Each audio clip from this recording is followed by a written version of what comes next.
আপনি আমি মুসলমান, আমরা তো রাস্তায় নামার লোক না, আমরা কেন নামি সেটাও তো দেখতে হবে। আমি স্পষ্ট ভাষায় বলতে চাই, আমরা মোল্লারা, আমরা তৌহিদি জনতা, আমরা আল্লাহ রাব্বুল আলামিনের যে সমস্ত বান্দারা আছে মুসলমান, আমরা তো যে কোনো সময় রাস্তায় নামি না। আমরা তো চাউলের দাম বাড়লে আমরা রাস্তায় নামি না, আমরা তো ডাউলের দাম বাড়লে আমরা রাস্তায় নামি না। মুসলমান তৌহিদি জনতা কেন রাস্তায় নামছে এটাও তো আগে দেখার বিষয়। ওই সমস্ত নাস্তিক, মুরতাদ, আম, বাম, বাউল, ওরা যখন আমার আল্লাহ রাব্বুল আলামিনের যখন পুরো কথা বলছে, তখনই আমরা মুসলমানরা তৌহিদি জনতা আমরা মাঠে নামছি। আগে ওদেরকে তোমরা থামাও, তারপর আমরা মুসলমান আমাদেরকে তোমরা থামাইতে আসো, ঠিক কিনা? তোমরা মুসলমান যখন তাওহীদি জনতা যখন রাস্তায় নামবে, আমার আল্লাহকে নিয়ে যখন কথা বলবে, যখন আমরা রাস্তায় নামবো, তখন আমাদের বিরুদ্ধে তোমরা কথা বলবা। আর এর আগে নাস্তিক, মুরতাদ, বাউল, রাম ওরা যখন আমার আল্লাহকে, আমার রসুলকে নিয়ে যখন কথা বলবে, তখন তোমরা কিছু বলতে পারো না। হযরত আবু বকর সিদ্দিক নরম ছিল, তারপরে আমার আল্লাহকে নিয়ে কটু কথা বলার কারণে সাথে সাথে গরম হয়ে গেছে। যতই আমাদেরকে নরম ভাবো, এই আবু বকর সিদ্দিক রাদিয়াল্লাহু তাআলা আনহু থেকে বেশি নরম কিন্তু আমরা না, ঠিক কিনা বলেন? আবু বকর থেকে কি বেশি নরম আমরা? যে আবু বকর এতটাই নরম ছিল, যার ব্যাপারে রাসূল সাল্লাল্লাহু আলাইহি সাল্লাম হাদিস বর্ণনা করছেন, যার ব্যাপারে রাসূল সাল্লাল্লাহু আলাইহি সাল্লাম বলছেন যে আবু বকর আরহামু উম্মতি বি উম্মতি, আবু বকর এতটাই রহম দিলওয়ালা, হাদিস বলে দিয়েছেন। সেই আবু বকর থেকে কি বেশি রহম দিলওয়ালা আমরা? না।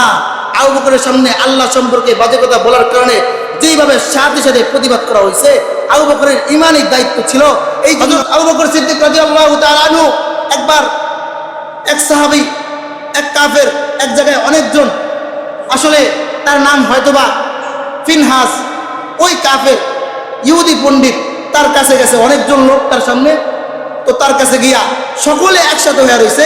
আবু বকর সিদ্দিক রাদিয়াল্লাহু তাআলা আনহু তার কাছে গিয়া দাওয়াত দিছে যে আল্লাহ এবং রাসূল সাল্লাল্লাহু আলাইহি সাল্লামের উপর ঈমান আনো।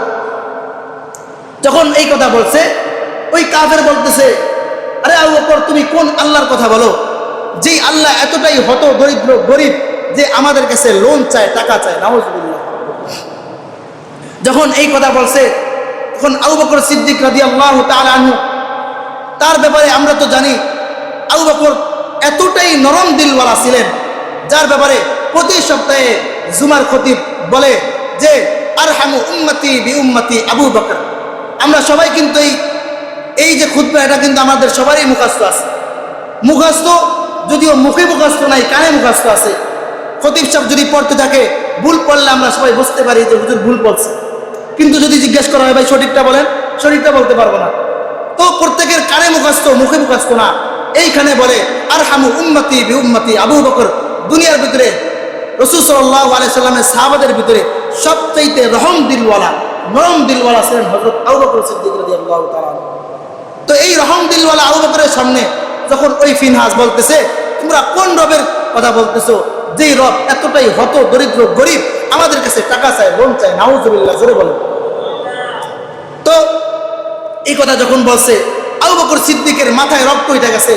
তিনি দেখলেন যে এই ফিনহাসের আশেপাশে অনেক লোক দাঁড়ানো আছে, তার ভক্তবৃন্দ 50-60 জনের মতো লোক দাঁড়ায় আছে। তিনি একবারও চিন্তা করলেন না, এই জায়গায় যদি ফিনহাসকে আমি কিছু বলি বা তাকে আঘাত করি, তার সাঙ্গপাঙ্গ যারা আছে তারা আমাকে মারধর করবে। এই কথা বলার কোনো সুযোগ নাই, চিন্তা করার তিনি সুযোগ নাই। যখনই আমার আল্লাহকে নিয়ে বাজে মন্তব্য করছে, সাথে সাথে আবু বকর সিদ্দিক রাদিয়াল্লাহু তাআলা আনহু তার কান বরাবর কয়েকটা চড় থাপ্পড় লাগাই দিছে। যখন এত কয়েকটা চড় থাপ্পড় যখন লাগাই দিছে, ফিনহাস চিন্তা করলো, কিরে কি ব্যাপার, এত আমার বক্তবৃন্দের সামনে আবু বকর আমাকে এভাবে মারলো। তো শরমে সে আর কিছু বলে নাই। পরবর্তীতে চিন্তা করলো যে তার নামে কার কাছে বিচার দিব। সবাই এই সময় বর্তমানে মুহাম্মদের পরে তো আবু বকরই, তাহলে আবু বকর থেকে বড় আছে মুহাম্মদ, মুহাম্মদের কাছে যাই, তার কাছে গিয়ে বিচার নালিশ করি। ফিনহাস মুহাম্মদ সাল্লাল্লাহু আলাইহি সাল্লামের কাছে গেলেন, গিয়া বলতেছে, মুহাম্মদ, তোমার সাথে আবু বকর আমাকে, আমার দল বল, আমার সাথীদের সাথে আমাকে আমার গালের ভিতরে চড় থাপ্পড় মারছে। নবী সাল্লাল্লাহু আলাইহি সাল্লাম বলে, ফিনহাস, তোমার মনে হয় ভুল হইতেছে, এটা মনে হয় আবু বকর না। আরে আবু বকরের কাম তো এটা না, আবু বকর তো থাপ্পড় মারেন লোক না, এটা মনে হয় ওমর মারছে। কারণ ওমরের কথা তো মাথা তো গরম, ভুল বলবে তো সাথে সাথে আঘাত, এটা হচ্ছে ওমরের কাজ। আর আবু বকর চিন্তা ভাবনা করে নরম দিল বলা, নবী সাল্লাল্লাহু আলাইহি ওয়াসাল্লাম বিশ্বাস করতে পারতেছে না। নবী বলতেছে এটা তো আবু বকরের কাম না, এটা হয়তো বা ওমর করছে। ওমর বলে না আমি আবু বকরকে চিনি, আবু বকর আবু বকরই করছে, আপনি আবু বকরকে ডাক দেন। নবী সাল্লাল্লাহু আলাইহি সাল্লাম আবু বকরকে ডাক দিছে। আবু বকরকে ডাক দিয়ে বলে আবু বকর তুমি নাকি তাকে থাপ্পড় মারছো? নবী সাল্লাল্লাহু আলাইহি সাল্লাম যখন জিজ্ঞাসা করলেন, আবু বকর বলতেছে ইয়া রাসূলুল্লাহ হ্যাঁ আমি মারছি। নবী বলতেছে তুমি মারছো? বলে হ্যাঁ আমি মারছি। তখন আবু বকর সিদ্দিক বলতেছে ইয়া রাসূলুল্লাহ আমি থাপ্পড় মারছি এটা শুনে আপনি আশ্চর্যান্বিত হয়েছেন। আমি তো যে থাপ্পড় তাকে মারছি, কেন মারছি, কেন আমি তাকে থাপ্পড় মারলাম, সে আমাকে কি বলছে সেটা আগে তাকে জিজ্ঞেস করেন। আমি স্পষ্ট ভাষায় বলতে চাই, আমরা মোল্লারা, আমরা তৌহিদি জনতা, আমরা আল্লাহ রাব্বুল আলামিনের যে সমস্ত বান্দারা আছে মুসলমান, আমরা তো যে কোনো সময় রাস্তায় নামি না। আমরা তো চাউলের দাম বাড়লে আমরা রাস্তায় নামি না, আমরা তো ডাউলের দাম বাড়লে আমরা রাস্তায় নামি না। মুসলমান তৌহিদি জনতা কেন রাস্তায় নামছে এটাও তো আগে দেখার বিষয়। ওই সমস্ত নাস্তিক মুরতাদ আম বাম বাউল ওরা যখন আমার আল্লাহ রাব্বুল আলামিনের দিকে যখন পুরো কথা বলছে তখনই আমরা মুসলমানরা তৌহিদি জনতা আমরা মাঠে নামছি। আগে ওদেরকে তোমরা থামাও, তারপর আমরা মুসলমান আমাদেরকে তোমরা থামাইতে আসো, ঠিক কিনা? তোমরা মুসলমান যখন তাওহীদি জনতা যখন রাস্তায় নামবে, আমার আল্লাহকে নিয়ে যখন কথা বলবে, যখন আমরা রাস্তায় নামবো তখন আমাদের বিরুদ্ধে তোমরা কথা বলবা। আর এর আগে নাস্তিক মুরতাদ বাউল রাম রাম ওরা যখন আমার আল্লাহকে আমার রসুলকে নিয়ে যখন কথা বলবে তখন তোমরা কিছু বলতে পারো না। হযরত আবু বকর সিদ্দিক নরম ছিল, তারপরে আমার আল্লাহকে নিয়ে কটু কথা বলার কারণে সাথে সাথে গরম হয়ে গেছে। যতই আমাদেরকে নরম ভাবো, এই আবু বকর সিদ্দিক রাদিয়াল্লাহু তাআলা থেকে বেশি নরম কিন্তু আমরা না, ঠিক কিনা বলেন? আবু বকর থেকে কি বেশি নরম আমরা?